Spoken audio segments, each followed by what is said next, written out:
Tim Downie, everyone, actor, comedian, producer, Governor You stop Tryon it. of Stop North it. Carolina. I actually just found out that you were in Drunk History, the UK.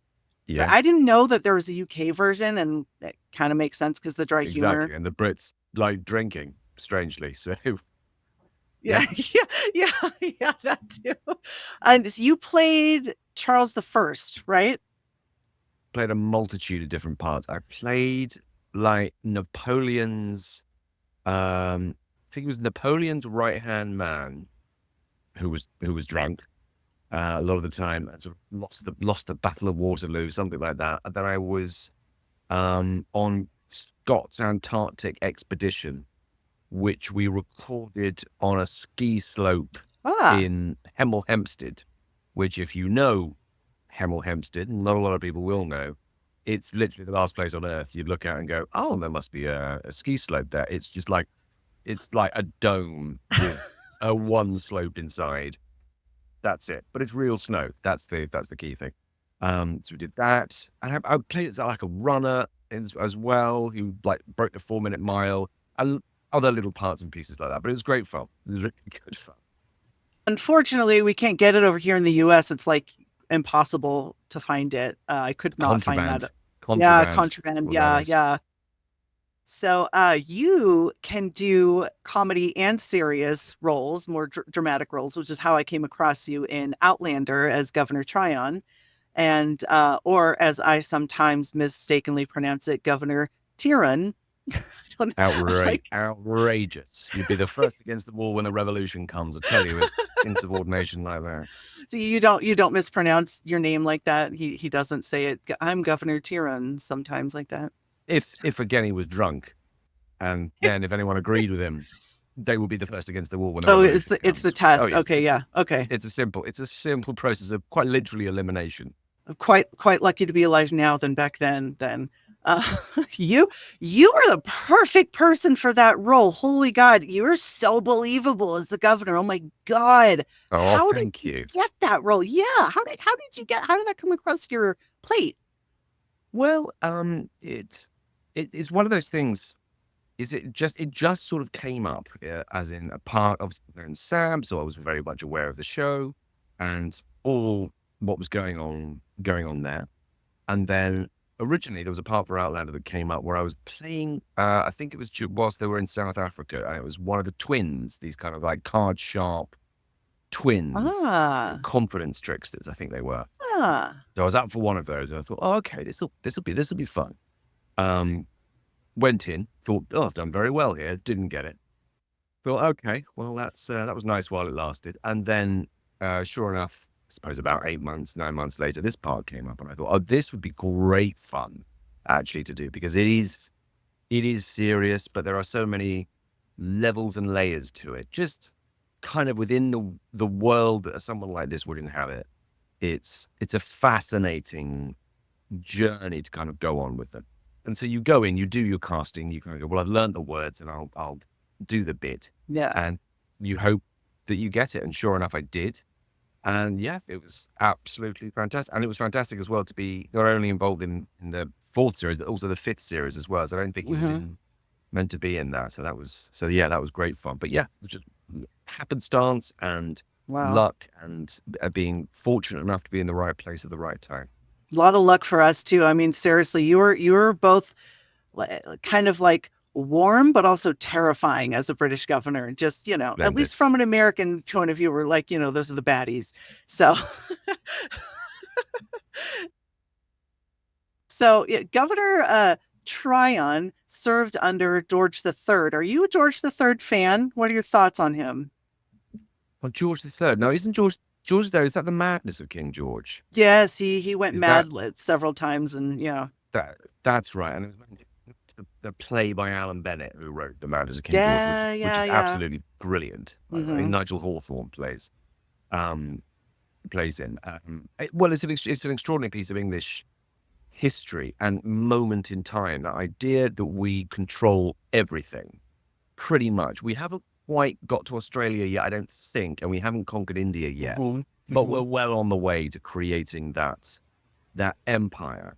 And I think it's in those young stages that a nation goes through when they have empires to build, or in their sights, or where they can see, oh, there's angles we can do this. We can really push or beat like the Spanish and the French and things like that. It's a really interesting moment in time for any country. And I think Yeah. it's when you then have that going on in the world, and you have a class system like the English have and had, and then you pitch all of those things together and kind of push it together with money and time and power and the illusion of power that these people have. And also, as I always try to think about when I was there, is that Tryon was governing an area of just land, not even a whole country, just that piece of land that was like 5 times the size of the country he was actually from. And so, for all intents and purposes, you were a king. You were a king. You Yeah. could walk around. You could decree things. It would take you like 6 weeks for a letter to go back to London, and 6 weeks for it to come back again. By the time that happened, you could have, God only knows what you could have done. I mean, you Yeah. literally could have leveled everything. Yeah. For all you know. So yeah, it's a really interesting. And then pit that against a monarch that is slowly going mad, or is he, or isn't he, or is On it? off, Because on he gets off. Yeah. better, doesn't he, King George? Yeah, in inverted commas. He gets better, and then it, like a hereditary thing within the bloodline of these, almost like moments of madness. So yeah, when you pitch yourselves against that, throw money into it and power, then it's a powder keg. So you're kind of a history fan already, but did you have to do any extra research for that role, or how did you kind of get into that headspace? I did a lot of reading around of the character. Read up a lot about Tryon, where he's from, what his background was, where he was born, parents, things like that. I find that very interesting. I think it's really interesting when you put it within a class system.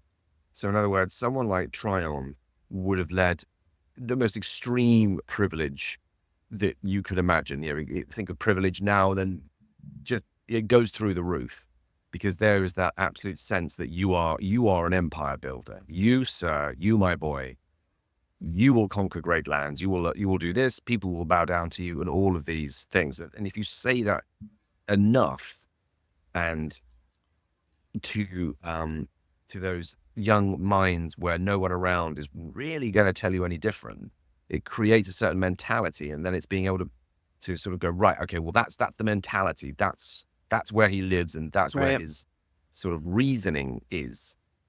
And then you pitch that and you throw it into a group of people that you have complete power over, and you just kind of ignite it and let it go, because Right. it will naturally, is like oil and water. It will naturally go on for someone who believes themselves to be Oh, better that's than you. great. I'm better than you. I'm English. Yeah. I went to such school. I'm obviously better than you. I don't even need a conversation about it. And I think that's a very different mentality and a very interesting thing to get into the psyche of. Yeah. Wow. Did that translate over into like, the character mindset into your family life? Like, make me breakfast, or, Oh, I or could try. Oh, believe you me, I could try. I could try that. If I pulled that in this house, that's no, that's never gonna happen. yeah. I mean, I've It's tried. fun to I'm still try. trying. Yeah. Yeah. Really, really fun. Yeah. So Georgian era or Tudor era, which are you more of a fan of? Do enjoy the Tudors. Mm, I do enjoy the it's Tudors. pretty There's something strong. about it. Hmm. And I think there's there's an aesthetic to it that I particularly like. Now, obviously, when I say this, I'm perfectly aware that I'm talking about a very high echelon of society, of which that is a possibility. Otherwise, I'd be, sleeping with the donkeys Right. On the in a mud. barn, Yeah. like shoveling mud into a bag and then taking that mud inside and eating it. I'm very aware how that is, but that sort of Tudor period I find very interesting. Second Ice Age as well, of course, which was Ah. quite interesting. Hence all the big furs that they were Yeah. wearing. So Yeah. we were going through that period. But yeah, no, aesthetically, I find it very interesting. There was a great deal of magic involved in that sort of period as well, and a great belief Yeah. in superstition and things like that, to its detriment, but also it's a fascinating thing to mix all those kind of things together, the burgeoning sciences, but also a very firm belief in alchemy and Mhm. things like that. Yeah, very, very fascinating. I don't think I've found a person yet that doesn't say Tudor is kind of their preferred. So I just kind of like to ask people like, all right, just throwing it out there. You played a Georgian era kind of character. So yeah, Tudor, don't blame you. Same here. Um, yeah. So also I wanted to quickly talk about you host multiple podcasts. You're like a podcast machine. Oh, Where you. I really, really enjoyed Outcasts. That was your Yes. podcast where you went on with other actors from the show Outlander. Mm, And I recently, I say recently, but I think it was the last one that I listened to was the one with Sam. And you guys, you guys, so we're doing that role switching thing, and there's a lot of like burping and oh, stuff yeah. going on. And Yeah. it was like, oh my God, this is such boy humor. It's really funny. But I wanted to ask you, who came up with the idea for reading a scene from the show and specifically for the role reversal when the actors read the scenes as different characters? How did that happen? It's a very good question. It's been a while now because it was Mm. David and I sort of like COVID bonding. It was Oh yeah. lovely because Oh we yeah. would record it almost exactly the same as this, record it and then just sort of sit for about another hour and a half and just have a nice chat. It was lovely. It was a lovely, lovely thing. But as to who came up with it, I kind of feel that David came up with the idea that we should read a scene, and that would be quite interesting. And then be slightly subversive if we can, honoring the scene and being very respectful of the scene, but playing around with it. And then I thought maybe I threw in like, oh, we should just see who would swap roles. Like, let's throw it back to the other actors and just see what they would say if we Brilliant. suddenly said, okay, who do you want to play? You can't play yourself. Who's it going to be? And Yeah. just see what they come back with. But it was just great, great fun Yeah. and just being very playful. And the scripts are brilliant. Like the scripts are really brilliantly written. And so Mhm. you're kind of honoring them by saying, well, these are brilliant. Let us just play around and see what we come up with. But it was great fun. Very, very, very fun to listen to. I Do you have a favorite time where the roles were reversed in one of the episodes that was just particularly fun? Do I have a favorite? I think any time that I got to play Sam, which is quite fun, Of and sort course. of do as rough a Scots accent as I possibly could. No offense, please. Yeah, my dad's Scottish. It's fine. It's fine. That's just fine. It's okay. It's perfectly fine. Yeah, I can do it. Um, that was really really good fun. But also the most fun comes when the other actor or the other actors that are there just throw themselves into it. So if they are playing Claire or anyone, Brianna, anyone at all, but they really throw themselves into it, that's when you have the most fun. That's when it Yeah. really sets off, and you go, "Yeah, okay, this is going to be fun." It's not just going to be a series of silly voices. It's going to have some. Oh, it's got a bit of. Oh, they're putting a little bit of, into this. This is great. Mm. I wish we could have more of that. I wish if you're ever like, I'm bored and I have millions of hours, like, just throwing it out there, do some more of that because it was really entertaining. Oh, good. Oh, So thank you. yeah. So also I was listening to your podcast Folklore, and you're still doing that one currently, right? That's Yes. You go out to places and locations Mm, that have folklore surrounding them. You kind of just see what it's all about. And mm. so how did that one happen? That is so interesting. And Well, it's been a thing that's happened my entire life. I've loved folklore, even when I didn't even really know that it was called folklore, because they were just like local tales, or just sayings and phrases and things like that. And I think you just kind of generally pick these things up. And then many years ago, on pretty much everyone's shelf in the UK in the 80s was a book called the Reader's Digest book of folklore myths and legends, and mm, it's just sitting just over there behind a fawn. Don't ask why. Don't ask questions. all right. Just over there. And it is the foremost book of folklore and legends in the UK. Never bettered, I would hazard a guess. It's so much stuff. It's just ridiculous. So as a kid, you Cool. would pore over this book, and you would find tales and try to find where you lived and or where's close, and I think there was, and all of those kind of things. Anyway, one grows up and does other things and kind of drifts off, and then suddenly I found this book again on like a market stall in a tiny village, and I was like, oh my god, this is the book, this is the book that my parents had. This is amazing.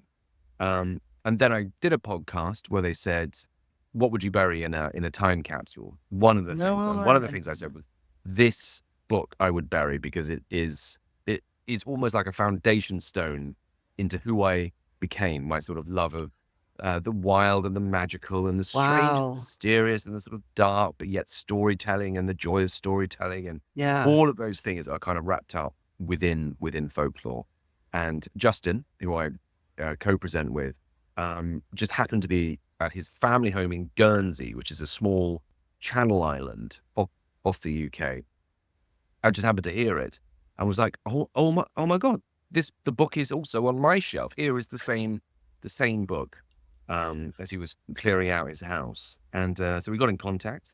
We'd worked together before. We did a comedy series called This Is Jinsey, which was set on an island very similar to Guernsey. Huh? Basically small island life, full of folklore and weird traditions. Like there's some very strange traditions. Justin will probably tell me this is not true, but I read it at the time to be true, that in Guernsey, if you wanted to stop someone building something, like you're just walking, but you have to live in Guernsey. If Okay. you walking past a building site, doesn't matter if you're from the area or not, as long as you are resident and you are registered on Guernsey, you can drop to your knee, say the Lord's Prayer, and the foreman has to stop and come and tell you what they're doing. What? I know. Isn't that What? amazing? Isn't that That is so amazing? amazing. Yeah. Okay. You've got to Okay. imagine as well, but Guernsey probably only has about 500 people living on it. So Okay, it's but very, very small. can we try that? Can we do that? Like, I I want think you some. should absolutely, if you see some sort of massive construction site, you should just walk straight over to the foreman, go down on your knee and say the Lord's Prayer. That is I mean, hilarious. Okay, it will definitely stop them. I'm Will definitely be stopped to look at this. one way or another, they're gonna be like, okay. Yeah. Oh my, I would pay to see that. That is really funny. I Okay, so I have to ask this. So since you go around to all these different places, which is really, really cool, by the way, I know that the stones in Outlander are Mm. fictional, but have you ever thought of visiting I don't know if I'm saying this right, the Kalanish stones or Kalanish stones? They're in Yes, Scotland and they're kind they of are. Yes. similar, 5,000 years old. Have you ever considered going there? Very, very much. Yeah? Very, very much. Like at the moment, we're just doing England, Mm. because it's where we can find time to grab and then drive to. We just did one the other day where we drove the furthest we have gone, almost to the end of the country, which in UK terms is like, well, that's just like the back of beyond, even though it's probably about 4 hours drive. It's that sense of distance. Inconceivable for Americans. Like that's an afternoon for you. For us, that's a weekend. Like just no. We'll have to have stop-offs and breaks, and no, Oh, no one does that. Um, but yeah, we would love to do Scotland. We've had invitations from haunted Scottish castles saying, please come and yes. stay, and all of these kind of things. There's some extraordinary things like the fairy flag that we would like to go and see that only gets unfurled at times of strife for the family that are there. Extraordinary things, hauntings. There's a werewolf. There's one Yes. werewolf in What? in Scotland, and there's one werewolf in the UK. It's a European import. They aren't Yeah. naturalized to the UK. But there's some extraordinary things. Please do that. That is amazing. Would just simply adore. There's like Yes. Pictish trails and carvings on I mean, it's rife. Right. Yeah. The oldest tree in the UK, I think, is in a Scottish churchyard. It's this like 1,500-year-old yew tree that sort of saw the Romans come in. It saw It's seen every one of those Oh my God. extraordinary things. Yeah, in a kirkyard somewhere. These are just so exciting. Ugh, just I'm so jealous that you get to go do. We have like, our history kind of starts at the American colonial history is where our American history starts at, 1607. Everything before then is kind of and all that stuff's kind of gone. We don't have all these like, 1500-year-old tree that saw Yeah. yada yada happen. Nothing was really recorded history then over here. So I'm very jealous. Um and before we go, I want to comment on that you awesomely play the voice of Gale in Baldur's Gate 3. Yes, I And did. yeah, and that comes actually across my YouTube shorts feed a lot, the little clips and stuff. And I'm like, oh my God, I know that voice. So I'm not going to give away any spoilers or anything like that. Does that character kind of remind you of anybody historically, or do you think of anybody from history when you're kind of getting into the voice or anything like that? When it comes to history, I mean, it's one of those funny things when I was doing Gale is I didn't really think to myself, oh, he's probably quite similar to me and probably has my likes and things like that. And then I realized, like, I'm looking at the picture now of me and it's just surrounded by books. It's just heaving with just history of this. And you go, oh, okay, yes, the stones never fall that far, really. Um, but yeah, when it comes to history, I like to. There's lots of old magicians that are fascinating within English history. People like John Dee, who was the Queen Elizabeth's um, magician. He foretold the coming of the Armada, and so the English set sail against the Armada and foretold that the weather would change and smash them against the rocks. And that's when the Armada kind of went off and Right. landed in Wales and things like that. So he was greatly lauded. Then obviously it takes a bit of a change when you bring in magic, in money and position and power and things like that. But still to this day, where his house once stood in Mortlake, will not be built on. So it literally there's a big Oh, gap. The John D house, which is a block of flats, and then opposite that there is a block of flats. It stops. There's a little gap of just grass that runs down to the Thames, and then the house picks up again on the other side and carries on. what? Nobody will build on a house on the area of the magician. That And I is so find that, cool. isn't that cool? Isn't that so unbelievably cool? But he was Yeah. the inspiration for Marlowe's Dr. Faustus. Mhm. And yeah, so I think he is an extraordinary figure, historical figure, and has so much within it. But it's just basically just reading. Reading was the Mhm. big thing for Yeah. me, and just the enjoyment of history and finding out those little bits and pieces, and then kind of pulling them all together. Yeah. Especially for someone like Gale, because it was vast. It took 4 years to record. So 4 you've got years. 4 years. We recorded it a little bit over COVID. Mm. So I did some in this house upstairs in my daughter's bedroom, kind of kicked Wow. her out and said, right, I'm gonna have to record like all sorts of strange sounds. And also you knew everyone was at home during COVID. It wasn't like you were, well, I'm fine now, I can do this and no one's gonna be listening. No, everybody's there, wondering what on earth, what screaming sounds you're doing. Why is it a strange house?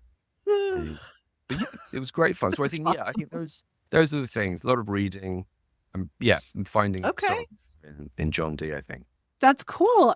And is there anything else you're working on right now that's exciting that you want to talk about? I've just finished a couple of films. One is a retelling of Romeo and Juliet, Oh, which has been really good fun. A great little film. We filmed it over the summer. Hopefully that'll be coming out next year. I think it will do festivals and hopefully end up Netflix, Amazon. That's usually what happens. And then I did another really nice film with Derek Jacobi about Lucian Freud, the artist and painter Lucian Freud, and about a particular moment oh, in history, if you like, where he painted Kate Moss. Because Kate Moss, in an interview in the 90s, said, the only thing that I haven't done is been painted by a master. And so Lucian Freud heard of this, or someone told him, I think it was his daughter, Esther Freud, wow. and said, oh, my dad should paint you. He's Lucian Freud. So then began this 9 months, um, basically this sitting of Kate Moss in front of Lucian Freud. And so it's the relationship between them. And I played David Dawson, who was actually left Lucian Freud's house and all of his archive, as he was his assistant for the last 25 years. So it's almost like a little three-hander, if you like. It's mainly between Wow. the relationship between Lucian and Kate, and then the conduit between the two, between the young ingenue and the sort of cantankerous old master. And that's But out? that will come out. That's come out hopefully next year. Hopefully next year. Okay. Okay. So we'll keep, and what's the name of it? That's called Moss and Freud. Okay. Okay. So keep an eye out for that. That is very cool. Tim, thank you so much for joining me and answering all of my questions. And I could probably sit and talk to you for a very long time, but I know it's kind of late over there too. So It's, thank you. it's an absolute pleasure.